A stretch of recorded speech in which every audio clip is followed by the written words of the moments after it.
Hello दोस्तों, कैसे हैं आप सब। तो आज हम लोग डिस्कस करने वाले हैं संगम काल को। संगम काल एक बहुत ही इंपॉर्टेंट टॉपिक होता है एंशिएंट हिस्ट्री का, और यहाँ से क्वेश्चन लगातार बनते रहते हैं, तो हम इसको कंप्लीट करते हैं। सबसे पहले संगम काल है क्या। संगम काल क्या है।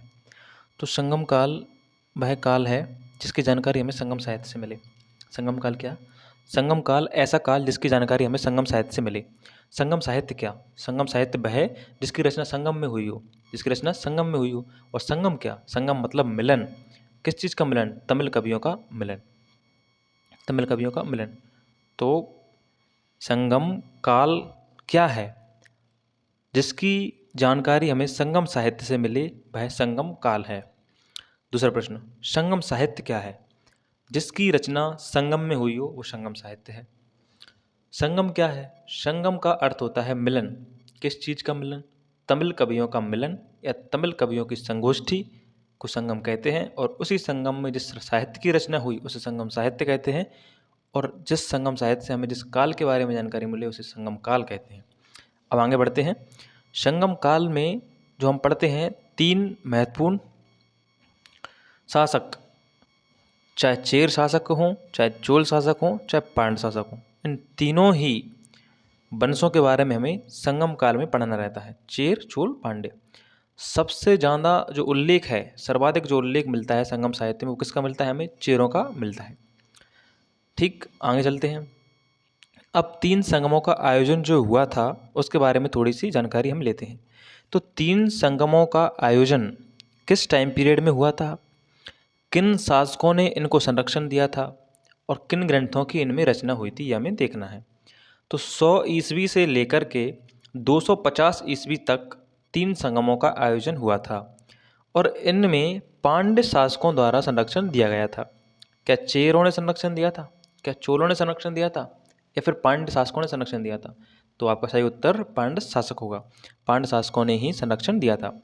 व्याकरण और महाकाव्य की इसमें रचना होती है। कौन कौन से महाकाव्य थे।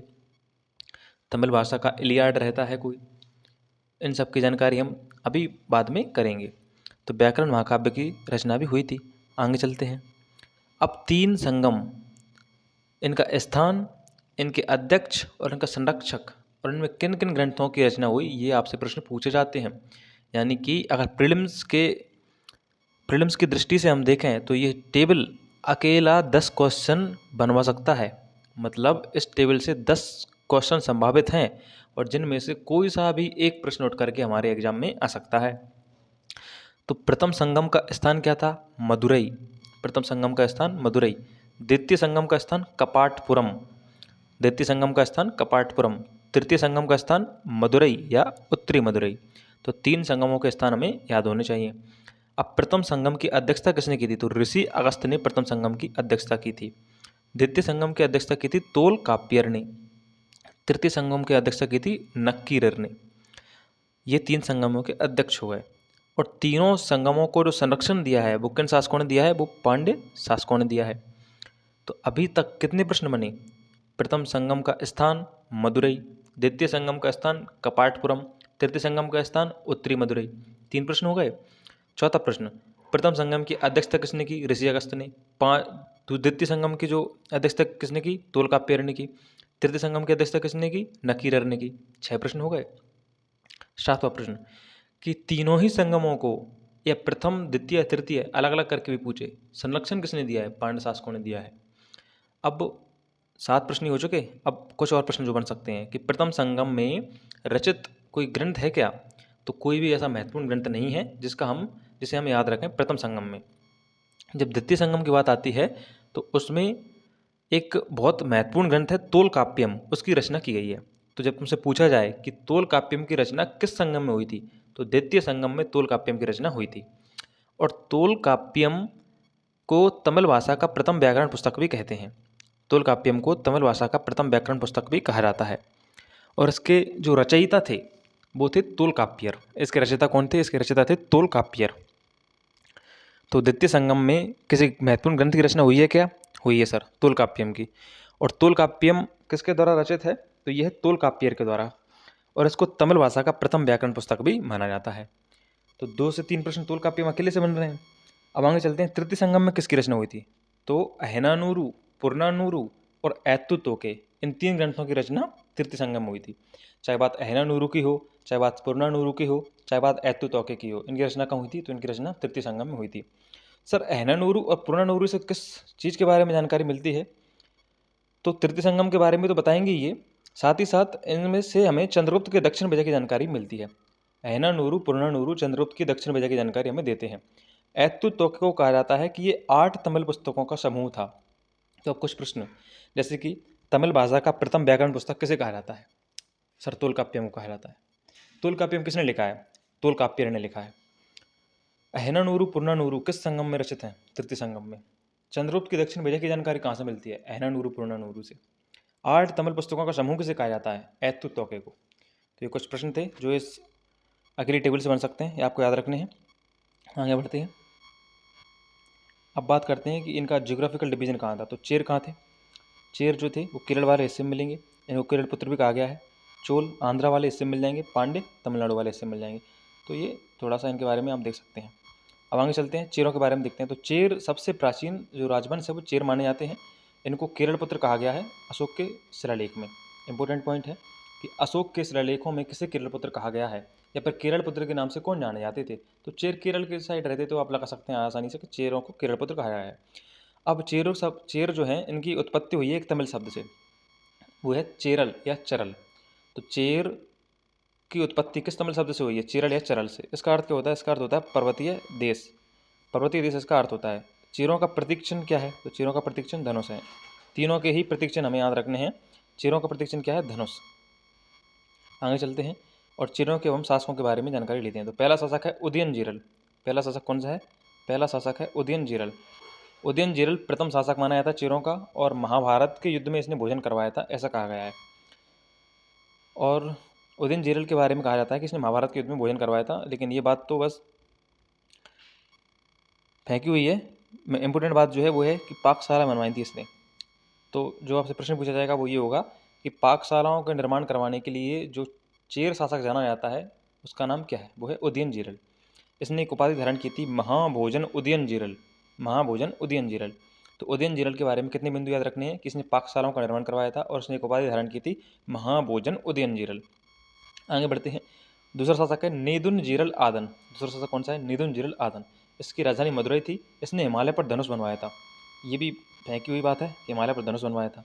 देखिए सर, चेर शासक कहाँ तक फेंक सकते हैं? हिमालय पर धनुष बनवाया था, हिमालय पर धनुष बनवा रहे हैं ये। आप तो इतना याद रखो कि इन्होंने धनुष क्यों बनवाया था, क्योंकि इनका ये प्रतीक चिन्ह था। यवन व्यापारियों को बंदी बनाया था इसने, और चोल राजा से लड़ते समय इसकी मृत्यु होती है, तो फिर इसकी रानी सती कर लेती है। तो हमें यहाँ से एक इंडिकेशन मिल गया कि चेर राज्य में तो सती प्रथा थी। अगर तुमसे पूछे कूट में आए कि चेर राज्य में सती प्रथा प्रचलित थी, तो आप लगाएंगे ये कथन सत्य है, क्योंकि हमने देखा है कि नेदुनजीरल आदन चोल राजा से लड़ते समय जब वीरगति को प्राप्त हुआ तो उसकी रानी सती हुई थी। साथ ही साथ वो चोल राजा जो भी था उसकी रानी भी सती हुई थी। तो चोल में भी हमें सती प्रथा के साक्ष्य खूब मिलते हैं। आगे बढ़ते हैं सेनगुट्टवन के बारे में। इंपोर्टेंट शासक है, इसे लाल चेर, भला चेर, धर्मपरायण चेर कहते हैं। तुमसे पूछे लाल चेर कैसे कहते हैं? तो सेनगुट्टवन को देखो, अपने लिखा भी लाल से ही है सेनगुट्टवन को, भला चेर, धर्मपरायण चेर। तो लाल चेर, भला चेर और धर्मपरायण चेर कैसे कहा जाता है? सेनगुट्टवन को। इसकी उपाधि क्या थी? तो इसकी उपाधि थी कदाल पिक्कोतीय। अब कदाल पिक्कोतीय का अर्थ क्या होता है? कदाल पिक्कोतीय यानी कि जिसने समुद्र को मार भगाया हो। कदाल पिक्कोतीय का अर्थ होता है जिसने समुद्र को मार भगाया हो। और ये पत्नी संप्रदाय का संस्थापक भी था। ये पत्नी संप्रदाय का संस्थापक भी था। इसके टाइम पीरियड में ही कन्नगी पूजा की शुरुआत भी इसी के टाइम पीरियड में हुई थी। तो सेनगुट्टवन के बारे में कितनी बातें याद रखनी है? सेनगुट्टवन के बारे में हमें याद रखना है कि इसे लाल चेर, भला चेर और धर्मपरायण चेर कहा जाता था। इसकी उपाधि कदाल पिक्कोतीय थी, यानी कि इसने समुद्र को मार भगा दिया था। तो चेर शासक भयंकर फेंकने में है। और देखिए सर, किसने कितना कितना फेंका है। उदयनजीरल कह रहा है कि हमने महाभारत के युद्ध में भोजन कराया था। नेदुनजीरल आदन कह रहा है कि हमने हिमालय पर धनुष बनवाया था। सेनगुट्टवन तो कह रहा है कि मैंने समुद्र को ही मार भगा दिया था। वाह, कितने बढ़िया शासक हैं, कितने फेंकते हैं। तो आपके आसपास आपको कोई फेंकता हुआ देखे तो कहीं ना कहीं तुम्हारा संबंध चेर शासकों से लगता है हमें। हालांकि आज तो भारतीय राजनीति एकदम फेंकने के चरम शीर्ष पर पहुंच गई है। तो हमें क्या याद रखना है? हमें तो बस इतना याद रखना है कि कदाल पिक्कोतीय सेनगुट्टवन की उपाधि थी। इसने समुद्र को मार भगाया हो, ऐसी उपाधि धारण की थी। हालांकि हुआ ये होगा कि कोई समुद्र पार से आया होगा श्रीलंका से, जिसको उसने पराजित कर दिया होगा, तो उपाधि धारण कर ली कदाल पिक्कोती है। आगे बढ़ते हैं। पत्नी संप्रदाय का संस्थापक यही था, कन्या की पूजा को प्रारंभ भी इसी ने करवाया था। तो इतनी बातें हमें सेनगोट्वन के बारे में याद रखनी थी। अब अगला शासक है पेरुंजिरल इरमपुरई। इसके बारे में बस एक बात याद रखनी है कि इसने आदिग ईमान को पराजित कर दिया था। आदिग ईमान को, सर आदिग ईमान कौन था? तो आदिग ईमान वो व्यक्ति था जिसने दक्षिण भारत में गन्ने की खेती प्रारंभ की थी। दक्षिण भारत में गन्ने की खेती जिसने प्रारंभ की थी वो आदिग ईमान था, और आदिग ईमान को पेरुंजिरल इरमपुरई ने पराजित कर दिया था। अब अगला शासक है गजमुख से। इसे कहते हैं सर हाथी की आंख वाला। हाथी की आंख वाला पांड राजा नेडुंजिलियन से पराजित हुआ था। आगे जब हम पांड राजाओं को पढ़ेंगे तो नेडुंजिलियन को हम पढ़ेंगे, उससे गजमुख से पराजित हो गया था। एक बहुत महत्वपूर्ण ही युद्ध था वो, जिसके बारे में हम आगे चर्चा करेंगे।